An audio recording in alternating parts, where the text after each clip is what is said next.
ఒక గ్రామ సర్పంచ్ నుండి రాష్ట్ర స్థాయికి ఒక దళితుడు ఎదగడం ఓర్వలేకే దుబ్బాక మాజీ ఎమ్మెల్యే రఘునందన్ రావు బక్కి వెంకటయ్యపై గవర్నర్కు ఫిర్యాదు చేశారని ఎస్సీ/ఎస్టీ vigilance commission district member Bhimasena ఆరోపించారు. సిద్దిపేట ప్రెస్ క్లబ్లో నిర్వహించిన మీడియా సమావేశంలో దళిత మైనార్టీ సంఘాల నాయకులు మాట్లాడారు. బీఆర్ఎస్ పార్టీకి బక్కి వెంకటయ్య చేసిన సేవలను గుర్తించి ఎస్సీ/ఎస్టీ కమిషన్ చైర్మన్గా అప్పటి ముఖ్యమంత్రి కేసీఆర్ అవకాశం కల్పించారని గుర్తు చేశారు. ఆయన పార్టీలో పనిచేసినప్పటి ఫోటోలు తీసుకెళ్లి గవర్నర్కు ఫిర్యాదు చేయడం ఏమిటని ప్రశ్నించారు. రఘునందన్ రావు గవర్నర్ వద్ద ఆరోపించినట్టుగా బక్కి వెంకటయ్య ఏ సభలోనైనా బీఆర్ఎస్ పార్టీకి గాని ప్రభాకర్ రెడ్డికి గాని ఓటు వేయాలన్నట్లుగా ఆధారాలు ఉంటే చూపాలని డిమాండ్ చేశారు. ఇప్పటికైనా రఘునందన్ రావు తన వైఖరి మార్చుకొని కంప్లైంట్ వెనక్కు తీసుకోవాలని కోరారు. లేని పక్షంలో దళిత మైనార్టీ బీసీ సంఘాల ఆగ్రహానికి గురికాక తప్పదని హెచ్చరించారు. దళితులు ఎదుగుతుంటే ఓర్వలేనటువంటి పార్టీ బీజేపీ పార్టీ.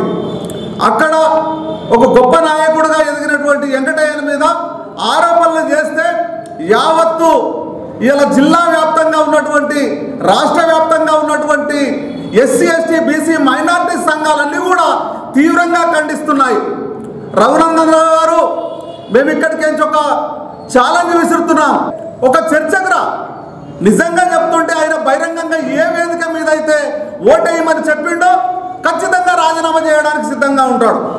కానీ ఆరోపణలు చేసి అబద్ధాల మీద పునాదులు కట్టుకొని నిర్మితం చేసేటువంటి ప్రయాణం చేసేటువంటి నీవు బక్కి వెంకటయ్య మీద ఈ ఆరోపణలు చేయడం సమంజసం కాదు. భవిష్యత్తులో ఇలాంటి ఆరోపణలు చేస్తే మేము ఊరుకోము, నీకు తగిన బుద్ధి చెప్పడానికి ఇలా ఎస్సీ/ఎస్టీ బీసీ మైనార్టీ సంఘాలు సిద్ధంగా ఉన్నాయి. గవర్నర్కు మాజీ ఎమ్మెల్యే అయినటువంటి రఘునందన్ రావు గారు కంప్లైంట్ చేయడం జరిగింది బక్కి వెంకయ్య గారి మీద.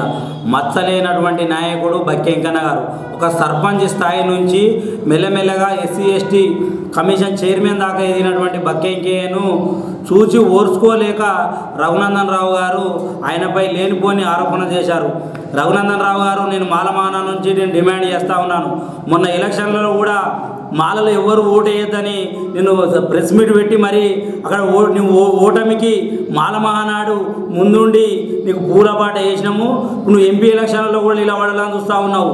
కనీసం నీకు 10,000 ఓటు రాకుండా కూడా చేయడమే మాల మహానాడు ఏకైక లక్ష్యమని తెలియజేస్తా ఉన్నాను.